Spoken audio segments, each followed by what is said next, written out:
Shalom, shalom, peuple de Dieu. Je crois que la grâce de l'Éternel est avec vous et elle continue à se manifester dans votre vie. Ce n'est pas un privilège, mais c'est une grâce d'être en vie. Et c'est une grâce aussi d'arriver à communiquer avec vous, à transmettre ce message afin que le peuple de Dieu soit édifié et que nous puissions marcher dans le surnaturel. Car dans la réalité des choses, le chrétien est un homme ou une femme surnaturelle.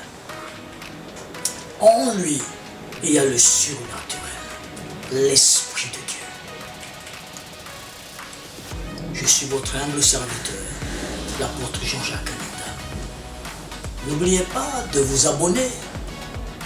N'oubliez pas de vous abonner massivement et d'écrire, de faire des commentaires. Ça nous aide aussi à améliorer et encore à chercher Dieu davantage en profondeur afin que nous soyons bénis.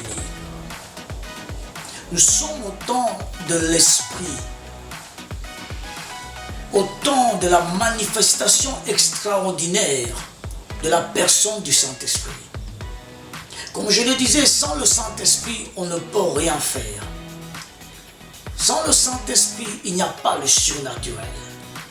Et sans le Saint-Esprit, le renouvellement de l'intelligence dont je parlais précédemment est impossible. C'est quoi le renouvellement de l'intelligence? On parle de renouveler. Donc, il existait déjà quelque chose. Mais on renouvelle la chose d'une autre façon, d'une autre manière, plus agréable. C'est comme si on adapte quelque chose afin que ce soit meilleur ou mieux qu'auparavant. L'intelligence, c'est la capacité d'un homme de réfléchir, d'émettre, de concevoir. Mais lorsque cette intelligence est corrompue, obscurcie, il n'y a rien de bon. Le malin dont nous connaissons est maître en cela, en obscurcissant l'intelligence des hommes, afin qu'ils ne voient point, afin qu'ils ne comprennent point comment les choses fonctionnent. Il nous garde dans son système esclave, blinde, comme le disaient les anglophones, aveuglé. Mais à cause de Jésus-Christ, il est venu nous ouvrir les yeux, afin que nous comprenions et nous puissions marcher selon qu'il a marché. Jésus-Christ est le modèle parfait. Il a marché sur cette terre, il a mangé, il a bu. Il a fait tout ce qu'un homme peut faire, sans toutefois pécher, évidemment. Lui-même disait, l'Esprit du Seigneur est sur moi, car il m'a oint. Cela veut dire que Jésus-Christ aussi était animé par le même esprit, le Saint-Esprit. C'est ainsi, je dirais que nous avons encore besoin de renouvellement de l'intelligence. Sans le renouvellement de l'intelligence, il est pratiquement impossible de vivre la vie chrétienne. Et le renouvellement de l'intelligence est dimensionnel. C'est ainsi que vous verrez dans nos églises, certaines personnes continuent à vivre comme des mondains. Bien qu'ils viennent à l'église, je ne les chasse pas de l'église. Je ne vous demande pas non plus de les chasser. Mais au contraire de prier. Quel est le problème en fait? Ces personnes n'ont pas fait de la place au Saint-Esprit dans leur vie. Ces personnes n'ont pas donné accès. Ils ont reçu Jésus-Christ, mais n'ont pas donné accès au Saint-Esprit. De prendre la première place dans leur vie. De travailler. De faire ce qu'ils doivent faire. Comment pouvez-vous glorifier le Fils si l'Esprit n'est pas en vous? Comment pouvez-vous communiquer ou adorer le Fils si l'esprit ne vous a pas renouvelé. Le renouvellement de l'intelligence nous aide à comprendre ce que Dieu veut, ce qui est agréable. C'est-à-dire, la Bible nous le dit dans Romains chapitre 12, à partir du premier verset jusqu'au deuxième. Nous offrons nos corps. Ce corps, je l'offre à Dieu. Ce corps devient le temple vivant. Parce que celui qui vit en moi est en vie. Il est vivant. Le Saint-Esprit est vivant. C'est l'esprit de vie. C'est pourquoi on dit offrez vos corps comme un sacrifice vivant. Oui, il vit en moi. Je suis le temple vivant. Je vous dirai une chose. Savez-vous que Dieu n'habite pas dans des temples faits des mains d'hommes? Ah oui. Celui qui m'a créé à son image, à sa ressemblance, c'est Dieu lui-même. Dieu n'habite pas dans les temples faits des mains d'hommes. Les maçons construisent des maisons. Nous ne savons pas l'état dans ces maçons et ceux qui sont. Mais tandis que nous, créés à l'image et à la ressemblance de Dieu, Dieu vient tabernacle en nous. Et il fait de nous des temples vivants. Bien-aimés, je vous exhorte à faire de la place au Saint-Esprit dans votre vie. Ainsi, il nous transformera et il nous amènera à être comme le Fils, Jésus-Christ. On ne peut pas vaincre le système de ce monde sans renouvellement de l'intelligence. Je vous ai dit, ils étaient dans le désert. Ils ont vu de miracles extraordinaires. Extraordinaires. Je dirais même des prodiges. Mais ces prodiges n'ont servi à rien. Normalement, ces prodiges étaient censés aller rapprocher de Dieu. Ces prodiges étaient censés à s'attacher à Dieu, à amener leur foi dans une autre dimension. Mais malheureusement pour eux, devant les fils des Anak, les géants, ils se sont vus eux-mêmes. C'est un complexe. Eux-mêmes, comme des sauterelles. Bien-aimés, Caleb, un homme animé d'un autre esprit, disons-le. La Bible dans Nombre, chapitre 14,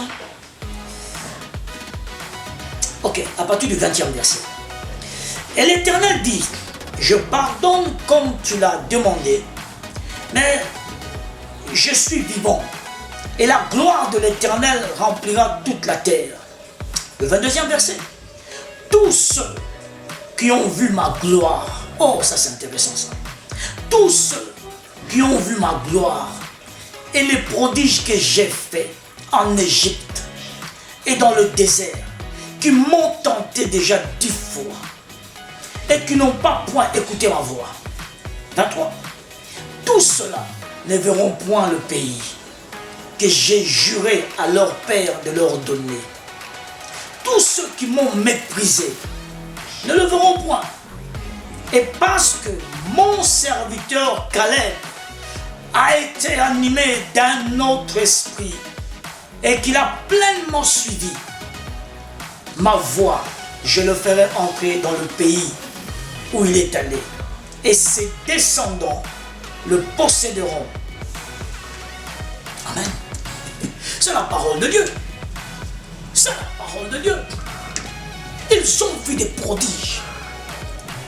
Ils ont bu l'eau sortant du rocher. Même plus on dit, la Bible dit même, aucun de leurs habits ne s'est déchiré pendant 40 années. Ni les chaussures déformées. Mais arrivés à la porte de la terre promise, parce qu'ils ont vu des géants, ils se sont emportés. Ils ont murmuré. Et Dieu a pris la décision. Seul mon serviteur Caleb, animé d'un autre esprit. Mais s'ils avaient l'intelligence renouvelée, ils auraient compris que ce prodige, Dieu le faisait, pas pour la bonne volonté, pas pour le plaisir, non, pour se manifester, pour leur faire voir que je suis Dieu, capable de tout faire. El Shaddai, Dieu tout-puissant. Et malheureusement pour eux, ils n'ont pas prêté attention à cela. Heureusement qu'il y avait un Caleb et un Josué. Animés d'un autre esprit. Ils ont compris. Non. Ils ont dit, si Dieu qui a terrassé nos ennemis pendant notre traversée, si Dieu nous a fait diviser la mer Rouge en deux, si Dieu nous a nourris et devant ses fils d'Anakit, il peut le faire. Voilà quelqu'un qui a l'intelligence renouvelée. Il comprend. Il saisit la pensée de Dieu. La pensée de Dieu, ce n'était pas de les tuer dans le désert. La pensée de Dieu, c'était de se révéler à eux dans le désert que je suis Dieu tout-puissant, capable de faire tout, dans le surnaturel. Mais ils n'ont pas compris. La plupart du temps dans notre vie, parce que notre intelligence n'est pas renouvelée. Et même lorsqu'on parle de renouvellement de l'intelligence féminine, c'est dimensionnel. Parce que nous ne faisons pas assez de la place au Saint-Esprit dans nos vies. Notre intelligence n'est pas pleinement renouvelée selon la volonté de Dieu, selon le modèle de Dieu. Parce que le Saint-Esprit fait toutes choses selon le modèle de Christ. Pas selon nous, mais selon le modèle de Christ. C'est ainsi que d'autres appelleront péché, d'autres n'appelleront pas péché, d'autres appelleront ceci. Ah, c'est ainsi, c'est pourquoi il y a un peu trop de confusion. Dans nos églises, dans les prédications, même la compréhension des Écritures. Il faut avoir l'intelligence renouvelée à la dimension à laquelle l'Esprit le demande. Si certains versets de la Bible sont tordus, mal interprétés, c'est par rapport au renouvellement de l'intelligence. Le Saint-Esprit ne joue pas pleinement son rôle dans notre vie. Nous ne sommes pas assez renouvelés. Il est vrai, qu'est-ce que le Saint-Esprit demande? Fais-moi de la place dans ta vie, afin que je me sente libre d'agir. Libre d'agir. Libre d'agir.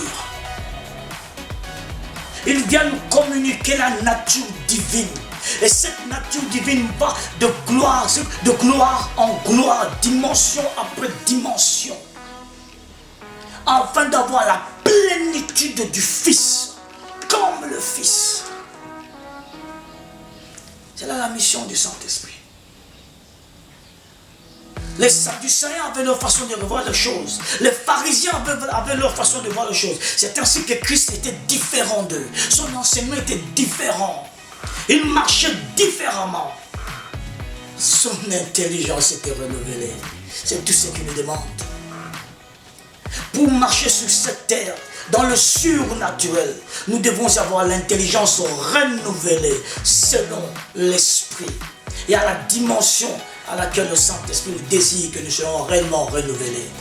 Ainsi, nous marcherons dans le surnaturel. Impossible deviendra...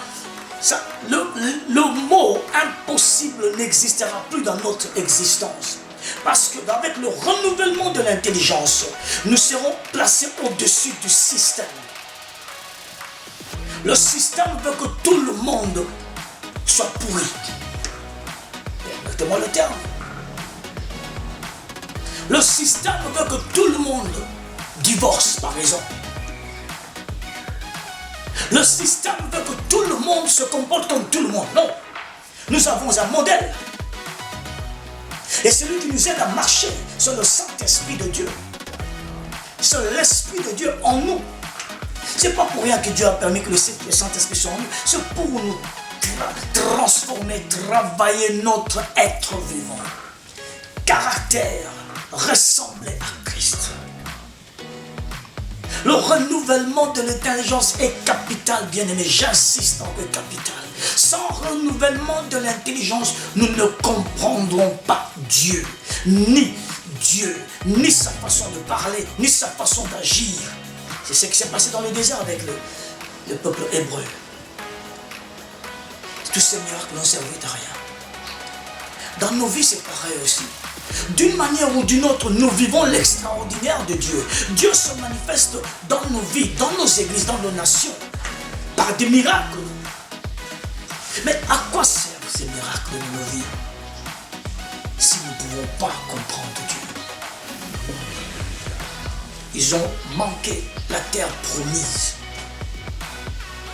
parce qu'ils n'avaient pas compris Dieu. Le renouvellement de l'intelligence nous permet de comprendre Dieu. Seuls Caleb et Josué de cette génération sont entrés.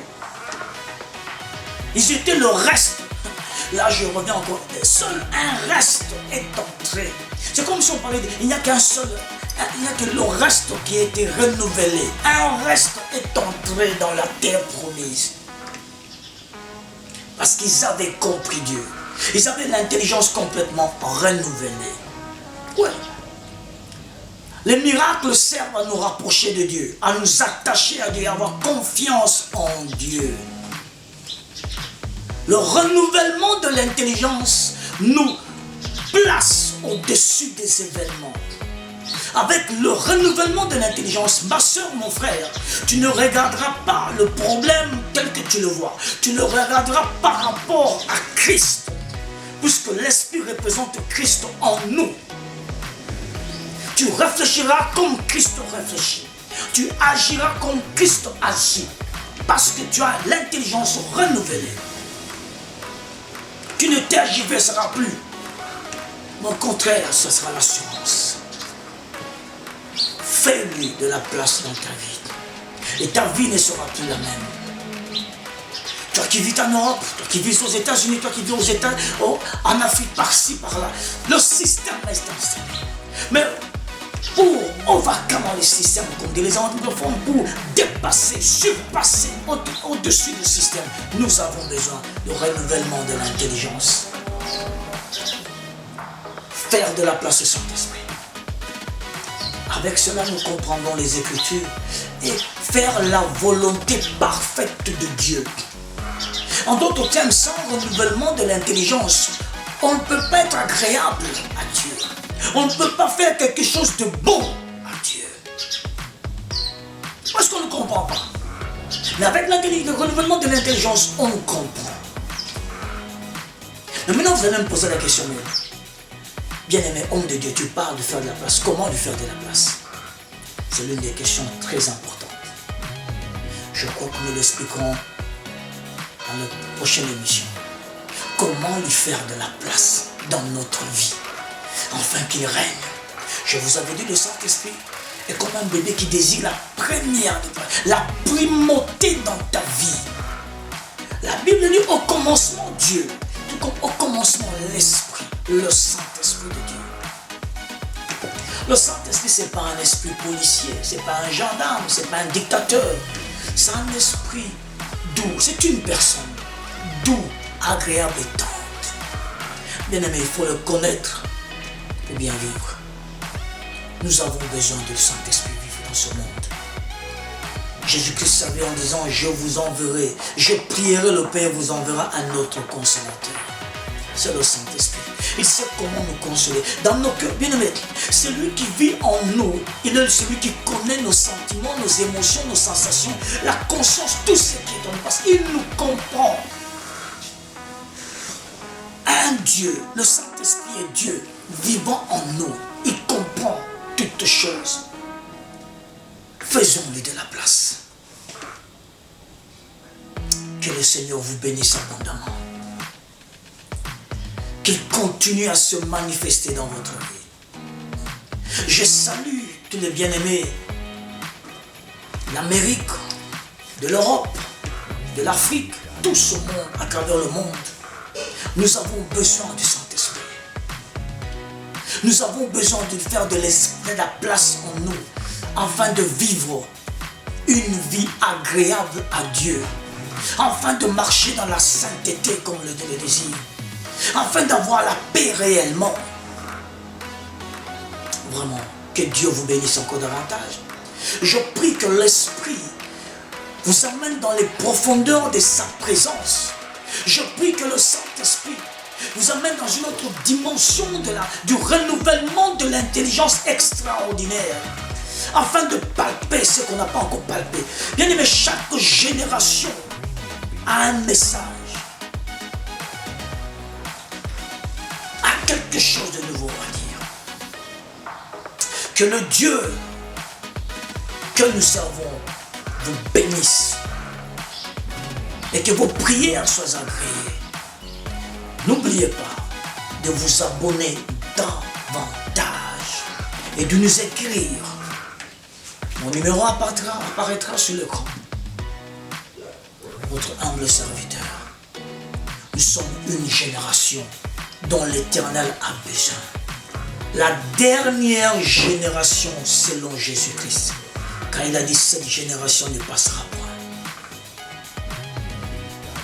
Bonjour chez vous, bonsoir chez vous, shalom chez vous. Au nom de Jésus-Christ, soyez bénis. See you.